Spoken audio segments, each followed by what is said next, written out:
పాత పాట ఒకటుంది. 'అత్తలేని కోడలు ఉత్తమురాలు ఓయమ్మో' అని ఒక పాట ఉంది. పాతది very very old song, famous song.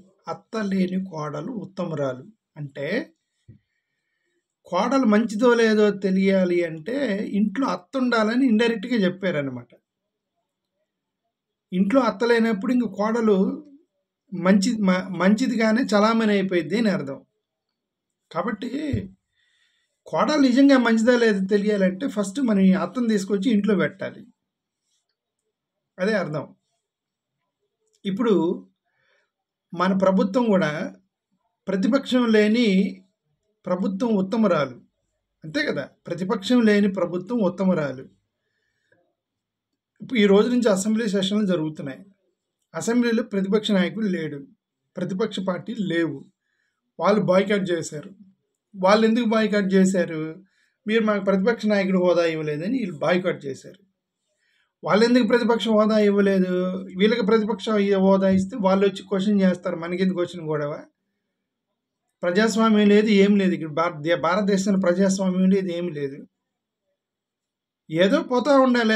ఇప్పుడు ప్రజాస్వామ్యం అనేది అది పెద్ద జోకు భారతదేశంలో.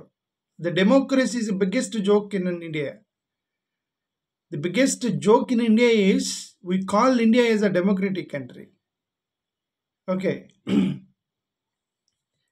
I don't know మరి this is the Andhra Pradesh is the one of the best examples.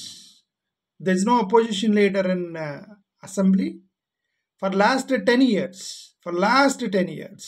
Jaganmohan Reddy గారి ముఖ్యమంత్రి అయిన తర్వాత నేను మళ్ళీ ముఖ్యమంత్రి అయ్యే నేను అసెంబ్లీలోకి అడుగు పెడతానని చెప్పేసి 10 years కాదు, 15 years అనుకుంటా. జగన్మోహన్ రెడ్డి గారు ప్రతిపక్షంలో ఉన్నప్పుడే జగన్మోహన్ రెడ్డి గారు నేను మళ్ళీ ముఖ్యమంత్రిని అయ్యే వస్తానని చెప్పి ఐ థింక్ 2-3 years ముందే వచ్చేసినట్టున్నాడు బయటికి. అంటే 2016 నుంచి ప్రతిపక్షం లేదండి. 2016 నుంచి అంతలే, 10 సంవత్సరాలు అట్లా. ఓకే, ఆ తర్వాత చంద్రబాబు నాయుడు గారు అదే పని చేశారు. ఇప్పుడు జగన్మోహన్ రెడ్డి గారు కూడా బాయ్కాట్ చేశారు. అంటే Andhra Pradesh is the place, Andhra Pradesh assembly is the place where there is no democracy. అంతే. The worst example set by Andhra Pradesh in the assembly history is there is no opposition in assembly. ఇప్పుడు నేను ఒకటే ప్రశ్న అడిగేది ఏంటంటే, మీ ప్రతిపక్షం అనేది లేనప్పుడు ఎవరో ఒకరిని తీసుకొచ్చి కూర్చోబెట్టాలి కదా.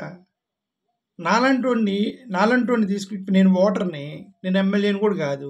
మీరు నిజంగా డెమోక్రసీని కాపాడాలంటే ఒక్క ఎమ్మెల్యే కూడా గెలవాలి అపోజిషన్లో. 175 మీరే గెలిచారు. నాలంటోని తెచ్చి ప్రతిపక్ష నాయకుడికి కూర్చోబెట్టాలి మీరు నిజంగా డెమోక్రటిక్ వాల్యూ ఉన్నవాడైతే. If you have true democratic sense, democratic value, democratic system, democratic mindset, the ruler should invite some opposition leader to the assembly. దాన్నే డెమోక్రసీ అంటారు. రైట్. ఆయన 11 సీట్లు వచ్చినాయి కదా జగన్ గారికి. సరే, మ్యాజిక్ ఫిగర్ 10% అవన్నీ మీరు రాసుకున్నవే. అవన్నీ మీరు రాసుకున్నవే. అంటే ఎవరో రాసుకున్నారు. అది కూడా ఎన్ని చైర్లు వేయాలి, ఎన్ని కుర్చీలు వేయాలి, రైట్, దానికోసం రాసుకునేవి. అప్పుడు ఎక్కడ కూర్చోబెట్టాలి అనే దానికోసం 10% ఉన్న వాళ్ళు ముందు కూర్చోబెట్టాలి, తర్వాత 7% ఉన్నవాడు నెక్స్ట్ కూర్చోబెట్టాలి, 1% లాస్ట్ని కూర్చోబెట్టాలని పార్లమెంట్లో ఎవరిని ఎక్కడ కూర్చోబెట్టావాలని సీటింగ్ అరేంజ్మెంట్ కోసం పెట్టుకున్న 10%ని మీరు ప్రతిపక్ష హోదాకి తీసుకొని వచ్చేసి ప్రతిపక్ష నాయకుడికి ఇవ్వమని చెప్పేసి మీరు జగన్మోహన్ రెడ్డి గారికి ప్రతిపక్ష హోదా ఇవ్వలేదు. జగన్మోహన్ రెడ్డి గారు ఇప్పుడు అధిక ప్రతిపక్ష హోదా ఇవ్వలేదు కాబట్టి నేను వెళ్తే ఆయన నన్ను ఎక్కడ వీళ్ళు విమర్శిస్తారో, నన్ను ఎక్కడ అవమానిస్తారో, నన్ను ఎక్కడ జోక్ చేస్తారో, నన్ను కూర్చోబెట్టి ఆ లాస్ట్ని కూర్చోబెట్టి అవమానిస్తారని ఆయన భయం అయింది. సరే, ఆయన రాలేదు. There is no democracy in Andhra Pradesh assembly sessions. అందుకే ఏంటంటే ప్రతిపక్షం లేని ప్రభుత్వం ఉత్తమరాలు. ఇక మీరు మంచి ప్రభుత్వం వాళ్ళే సెల్ఫ్ డిక్లరేషన్ ఇచ్చుకున్నారు కదా ఇప్పటి వరకు. ప్రశ్నించేవాడే లేనప్పుడు question paper, when there is no question paper, what is the exam? If there is no question paper, what is the exam? If there is no question what SI you write. ఇప్పుడు ఆంధ్రప్రదేశ్ అసెంబ్లీలో జరుగుతుంది అదే. They are writing essays. They will write essays for 4 days. Assembly sessions ఎన్ని రోజులు మరి ఈ 4 రోజులు కూడా వాళ్ళు ఎస్ఏలు ఇస్తారు. బడ్జెట్ సెషన్స్ అని చెప్పి ఒక చదువుతారు. దాని బదులు ఇక అసెంబ్లీ ఎందుకు, బిల్డింగ్కి ఎందుకు, అసెంబ్లీకి ఎందుకు, మీరు మీడియాలో కూర్చొని చదవండి సరిపోయింది. నేను ఎందుకు అనవసరం కరెంట్ బిల్ వచ్చింది కదా అసెంబ్లీకి, అసెంబ్లీ హాల్కి కరెంట్ బిల్లు వచ్చింది, దానికి మీరందరూ స్నాక్స్కి డబ్బులు బిల్లు వేస్తారు, మళ్ళీ పెట్రోల్ దండగా ఎమ్మెల్యేలకి ఎంపీలు మొత్తం మీరే అన్నప్పుడు, అపోజిషన్ నాయకుడు లేనప్పుడు ఎందుకు అనవసరం ప్రజల డబ్బులు వేస్ట్ చేస్తారు, ప్రజాధనాన్ని వేస్ట్ చేస్తారు, అక్కడ పెట్రోల్ వేస్ట్, డబ్బులు వేస్ట్, స్నాక్స్ వేస్ట్. మీరందరూ మీరు ఒక జూమ్ కాన్ఫరెన్స్ పెట్టుకొని మీరు చంద్రబాబు నాయుడు గారు ఏ నిర్ణయం తీసుకునేది ఫైనల్ కదా, అంతే అయిపోయి చంద్రబాబు నాయుడు నిర్ణయం తీసుకుంటారు, ఆయన జూమ్లో పెట్టేస్తారు. జూమ్లో పెట్టేసి ఇదిగోండి బడ్జెట్ అని మీరు ప్రెస్ మీట్ని పిలిచి ఇచ్చేసేయండి, డబ్బులన్నీ మిగులుతాయి మనకి.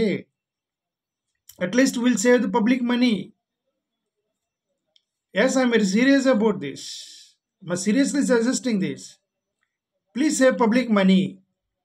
ఎందుకంటే వన్ సైడ్ ప్రతిపక్షం లేనటువంటి పరిపాలన మీరు అసెంబ్లీ సెషన్స్ నడుపుకునే బదులు ఇక మీరు అక్కడ కూర్చొని కనీసం అక్కడ భోజనాలకి, టీలకి, స్నాక్స్కి, పెట్రోల్కి వీటి పెట్టే డబ్బులు కూడా వేస్ట్ అయిపోతాయి. There will be no question. Only one sided decisions will be presented in the assembly. One side decision will be presented in the assembly. దానివల్ల ఉపయోగం ఏంటి, ప్రజలకు ఉపయోగం ఏంటి, రైట్? ఇప్పుడు నియోజకవర్గాల్లో జరుగుతున్న వాటి గురించి ప్రశ్నించేది ఎవడు అసెంబ్లీలో? ఎవరు ప్రశ్నించాలి? పిల్లలకు డబ్బులు ఇవ్వలేదు చదువుకోవడానికి ఎవరు ప్రశ్నించాలి? రైతులకు డబ్బులు ఇవ్వలేదు ఎవరు ప్రశ్నించాలి? ఇవన్నీ, రైట్? డయేరియా వచ్చి వారానికి ఒకసారి డయేరియా తగులుతుంది, అనారోగ్యం మొత్తం ఎవరు ప్రశ్నించాలి? ఈ డైవర్షన్ పాలిటిక్స్ అని జరుగుతున్నాయి, ఎవరు ప్రశ్నించాలి? సోషల్ మీడియా వాళ్ళని హంటింగ్ చేసి వెంటబడి చిత్రహింసలు పెడుతున్నారు, వాళ్ళని ఎవరు ప్రశ్నించాలి? దాన్ని అసెంబ్లీలో ఎక్కడెక్కడో నియోజకవర్గాల్లో రోడ్లు వేస్తామని చెప్పి గుంతలు పూడుస్తున్నారు. గుంతలు పూడటం, రోడ్లు వేయటం ఒకటేనా? మా ప్రభుత్వం వస్తే రోడ్లు వేస్తామన్నారు కదా, గుంతలు పూడుతున్నారు కదా మీరు. ఇప్పుడు గుంతలు పూడటానికి కూడా మళ్ళీ ఓపెనింగ్ సెరమనీ పెట్టాడు చంద్రబాబు నాయుడు గారు. అది కూడా పిఠాపురం నుంచి మొదలెట్టినట్టున్నాడు చంద్రబాబు నాయుడు గారు. ఓకే, మరి ఈ రోడ్లు వేస్తామన్న వాళ్ళు గుంతలు పూడుతున్నారు, మరి దాని సంగతి ఏంటి? దాని గురించి ఏం మాట్లాడతారు? ఎవరు ప్రశ్నించాలి అసెంబ్లీలో? ఇవన్నీ కూడా సమస్యలు ఉన్నాయి.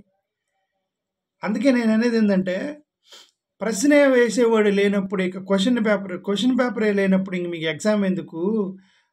దానికి ఒక ఇన్విజిలేటర్ ఎందుకు? దానికి ఒక హాల్ ఎందుకు? మధ్యలో ఆయం వచ్చి టీ ఇవ్వటం ఎందుకు ఇన్విజిలేటర్కి, రైట్? ఆ ఎగ్జామ్ క్వశ్చన్ పేపరే రానప్పుడు there is no I mean use of spending money. అదే I request Chandrababu Naidu garu, please cancel all the assembly sessions.